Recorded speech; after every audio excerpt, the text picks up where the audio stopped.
Sheikh chilli और कुएं की परियां। एक गांव में एक सुस्त और कामचोर आदमी रहता था। काम दाम तो वह कोई करता नहीं था। हाँ, बातें बनाने में बड़ा माहिर था। इसलिए लोग उसे शेख चिल्ली कहकर पुकारते थे। शेख चिल्ली के घर की हालत इतनी खराब थी कि महीने में 20 दिन चूल्हा नहीं जल पाता था। शेख चिल्ली की बेवकूफ़ी और सुस्ती की सजा उसकी बीवी को भी भुगतनी पड़ती थी और भूखे रहना पड़ता था। एक दिन शेख चिल्ली की बीवी को बड़ा गुस्सा आया। वह बहुत बिगड़ी और कहा, अब मैं तुम्हारी कोई भी बात नहीं सुनना चाहती, चाहे जो कुछ करो, लेकिन मुझे तो पैसा चाहिए। जब तक तुम कोई कमाई करके नहीं लाओगे, मैं घर में नहीं घुसने दूंगी। यह कहकर बीवी ने शेख चिल्ली को नौकरी की खोज में जाने को मजबूर कर दिया। साथ में रास्ते के लिए 4 रूखी सूखी रोटियां भी बांध दी। साग सालन कोई था ही नहीं, देती कहां से। इस प्रकार शेख चिल्ली को न चाहते हुए भी नौकरी की खोज में निकलना पड़ा। शेख चिल्ली सबसे पहले अपने गांव के साहूकार के यहाँ गए। सोचा कि शायद साहूकार कोई छोटी मोटी नौकरी दे दे, लेकिन निराश होना पड़ा। साहूकार के कारिंदों ने ड्योढ़ी से ही डांट डपट लगाकर भगा दिया। अब शेख चिल्ली के सामने कोई रास्ता नहीं था। फिर भी एक गांव से दूसरे गांव तक दिन भर भटकते रहे। घर लौट नहीं सकते थे, क्योंकि बीवी ने सख्त हिदायत दे रखी थी कि जब तक नौकरी न मिल जाए, घर में पैर न रखना। दिन भर चलते चलते जब शेख चिल्ली थक कर चूर हो गए, तो सोचा कि कुछ देर सुस्ता लिया जाए। भूख भी जोरों की लगी थी, इसलिए खाना खाने की बात भी उनके मन में आ रही थी। तभी कुछ दूर पर एक कुआं दिखाई दिया। शेख चिल्ली को हिम्मत बंधी और उसी की ओर बढ़ते चले। कुएं के चबूतरे पर बैठकर शेख चिल्ली ने बीवी की दी हुई रोटियों की पोटली खोली। उसमें 4 रूखी सूखी रोटियां थी। भूख तो इतनी जोर की लगी थी, उन चारों से भी पूरी तरह न बुझ पाती। लेकिन समस्या भी थी कि अगर चारों रोटियां आज ही खा डाली तो कल परसों या उससे अगले दिन क्या खाऊंगा, क्योंकि नौकरी खोजे बिना घर घुसना नामुमकिन था। इसी सोच विचार में शेख चिल्ली बार बार रोटियां गिनते और बार बार रख देते। समझ में नहीं आता कि क्या किया जाए। जब शेख चिल्ली से अपने आप कोई फैसला न हो पाया, तो कुएं के देव की मदद लेनी चाहिए। वे हाथ जोड़कर खड़े हो गए और बोले, हे बाबा, अब तुम ही हमें आगे का रास्ता दिखाओ। दिन भर कुछ भी नहीं खाया है, भूख तो इतनी लगी है कि चारों को खा जाने के बाद भी शायद ही मिट पाए।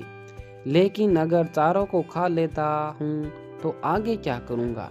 मुझे अभी कई दिनों तक यहीं आसपास भटकना है। इसलिए हे कुआं बाबा, अब तुम ही बताओ कि मैं क्या करूं। 1 खाऊं, 2 खाऊं, 3 खाऊं, चारों खाऊं, लेकिन कुएं की ओर से कोई जवाब नहीं मिला। वह तो बोल सकता नहीं था, इसलिए कैसे जवाब देता। उस कुएं के अंदर 4 परियां रहती थी। उन्होंने जब शेख चिल्ली की बात सुनी तो सोचा कि कोई दानव आया है जो उन्हीं चारों को खाने की बात सोच रहा है। इसलिए तय किया कि चारों को कुएं से बाहर निकालकर उस दानव से विनती करनी चाहिए, ताकि वह उन्हें न खाए। यह सोचकर चारों परियां कुएं से बाहर निकल आई। हाथ जोड़कर वह शेख चिल्ली से बोली, हे दानवराज, आप तो बड़े बलशाली हैं। आप व्यर्थ ही हम चारों को खाने की बात सोच रहे हैं। अगर आप हमें छोड़ दें तो हम कुछ ऐसी चीजें आपको दे सकती हैं जो आपके बड़े काम आएगी। परियों को देखकर वे उनकी बातें सुनकर शेख चिल्ली हक्के बके रह गए। समझ न आया कि क्या जवाब दे। लेकिन परियों ने इस चुप्पी का यह मतलब निकाला कि उनकी बात मान ली गई। इसलिए उन्होंने एक कठपुतला वे एक कटोरा शेख चिल्ली को देते हुए कहा, हे दानवराज, आपने हमारी बात मान ली, इसलिए हम सब आपका बहुत बहुत उपकार मानती हैं। साथ ही अपनी यह दो तुच्छ भेंटें आपको दे रही हैं। यह कठपुतला हर समय आपकी नौकरी बजाएगा। आप जो कुछ कहेंगे करेगा, और यह कटोरा वह हर खाने की चीज आपके सामने पेश करेगा जो आप इससे मांगेंगे। इसके बाद परियां फिर कुएं के अंदर चली गई। इस सब से शेख चिल्ली की खुशी की सीमा न रही। उसने सोचा कि अब घर लौट चलना चाहिए, क्योंकि बीवी जब इन दोनों चीजों को के करतब देखेगी तो पुली ने समाएगी। लेकिन सूरज डूब चुका था और रात घिर आई थी। इसलिए शेख चिल्ली पास के एक गांव में चले गए और एक आदमी से रात भर के लिए अपने यहाँ ठहर लेने को कहा। वह भी वादा किया कि इसके बदले में वे घर के सारे लोगों को अच्छे अच्छे पकवान व मिठाइयाँ खिलाएंगे। वह आदमी तैयार हो गया और शेख चिल्ली को अपनी बैठक में ठहरा लिया। शेख चिल्ली ने भी अपने कटोरे को निकाला और उसने अपने करतब दिखाने को कहा। बात की बात में खाने की अच्छी अच्छी चीजों के ढेर लगे। जब सारे लोग खा पी चुके तो उस आदमी की घरवाली झूठे बर्तनों को लेकर नाली की ओर चली। यह देखकर शेख चिल्ली ने उसे रोक दिया और कहा कि मेरा कठपुतला बर्तन साफ कर देगा। शेख चिल्ली के कहने भर की देर थी कि कठपुतले ने सारे के सारे बर्तन पल भर में निपटा डाले। शेख चिल्ली के कठपुतले और कटोरे के यह अजीबोगरीब करतब देखकर गांव के उस आदमी और उसकी बीवी के मन में लालच आ गया। शेख चिल्ली जब सो गए तो वह दोनों चुपके से उठे और शेख चिल्ली के कटोरे व कठपुतले को चुराकर उनकी जगह एक नकली कठपुतला और नकली ही कटोरा रख दिया। शेख चिल्ली को यह बात पता न चली। सवेरे उठकर उन्होंने हाथ मुंह धोया और दोनों नकली चीजें लेकर घर की ओर चल दिए। घर पहुंचकर उन्होंने बड़ी डीगे हाँकी और बीवी से कहा, भगवान, अब मुझे कभी किसी बात के लिए झींकना नहीं पड़ेगा। न घर में खाने की किसी चीज की कमी रहेगी और न ही काम हमें तुम्हें करना पड़ेगा। तुम तो चीज खाना चाहोगी, मेरा यह कटोरा तुम्हें खिलाएगा, और जो काम करवाना चाहोगी मेरा यह कठपुतला कर डालेगा। लेकिन शेख चिल्ली की बीवी को इन बातों पर विश्वास नहीं हुआ। उसने कहा, तुमने तो ऐसी डींगे रोज ही मारा करते हो, कुछ करके दिखाओ तो जानू। हाँ क्यों नहीं, शेख चिल्ली ने तपाक से जवाब दिया और कटोरा व कठपुतले से अपने अपने करतब दिखाने को कहा। लेकिन वह दोनों चीजें तो नकली थी, अतः शेख चिल्ली की बात झूठ निकली। नतीजा यह हुआ कि उनकी बीवी पहले से ज्यादा नाराज हो उठी। कहा, तुम मुझे इस तरह धोखा देने की कोशिश करते हो। जब से तुम घर से गए हो घर में चूल्हा नहीं जला है। कहीं जाकर मन लगाकर काम करो तो कुछ तनख्वाह मिले और हम दोनों को 2 जून खाना नसीब हो। इन जादुई चीजों से कुछ नहीं होने का। बेबस शेख चिल्ली खिसियाते हुए फिर से चल दिए। वे फिर उसी कुएं के चबूतरे पर जाकर बैठ गए। समझ में नहीं आ रहा था कि अब क्या किया जाए। जब सोचते सोचते वे हार गए और कुछ भी समझ में नहीं आया तो उनकी आंखें छचला आई और रोने लगे। यह देखकर कुएं की चारों परियां फिर बाहर आई और शेख चिल्ली से उनके रोने का कारण पूछा। शेख चिल्ली ने सारी आप बीती कह सुनाई। परियों को हंसी आ गई। वह बोली, हमने तो तुमको कोई भयानक दानव समझा था और इसलिए खुश करने के लिए वह चीजें दी थी, लेकिन तुम तो बड़े ही भोले भाले और सीधे आदमी निकले। खैर, घबराने की जरूरत नहीं है, हम तुम्हारी मदद करेंगी। तुम्हारा कठपुतला और कटोरा उन्हीं लोगों ने चुराया है जिनके यहाँ रात को तुम रुके थे। इस बार तुम्हें एक रस्सी व डंडा दे रही हैं।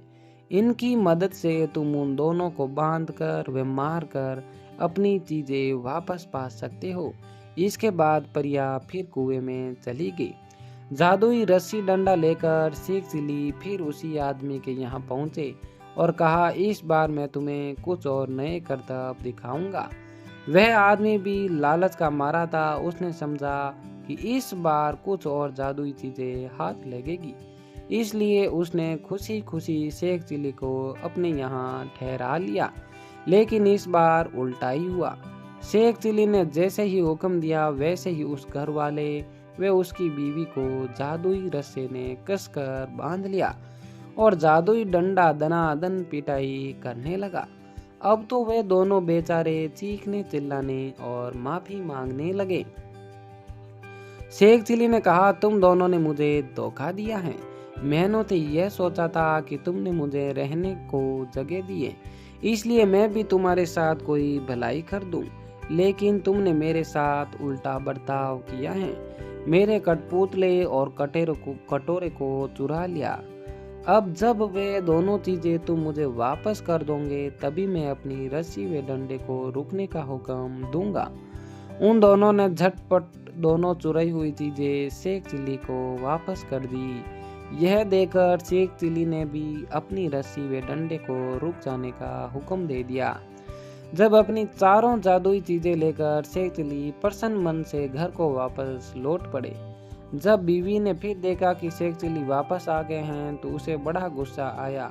उसे तो कई दिनों से खाने को कुछ नहीं मिला था, इसलिए वह भी झुंझलाई हुई थी। दूर से ही देखकर वह चीखी, कामचोर, तुम फिर लौट आए। खबरदार घर के अंदर पैर न रखना, वरना तुम्हें लिए बेलन रखा है। यह सुनकर शेख चिली दरवाजे पर ही रुक गए। मन ही मन उन्होंने रस्सी व डंडे को हुक्म दिया कि वह उसे काबू में करे। रस्सी और डंडे ने अपना काम शुरू कर दिया। रस्सी ने कसकर बांध लिया और डंडे ने पिटाई शुरू कर दी। यह जादुई करतब देखकर बीवी ने भी अपने सारे हथियार डाल दिए और कभी वैसा बुरा बर्ताव न करने का वादा किया। तभी उसे भी रस्सी व डंडे से छुटकारा मिला। अब शेख चिली ने अपने कठपुतले व कटोरे को हुक्म देना शुरू किया। बस फिर क्या था, कठपुतला बर्तन भांडे व जिन जिन चीजों की कमी थी झटपट ले आया और कटोरे ने बात की बात में नाना प्रकार के व्यंजन बना दिए। दोस्तों, अगर ये कहानी पसंद आई तो इसे लाइक, शेयर एंड सब्सक्राइब करें और ऐसी ही कहानियाँ देखने के लिए अन्नू स्टोरी चैनल को सब्सक्राइब जरूर करें। धन्यवाद।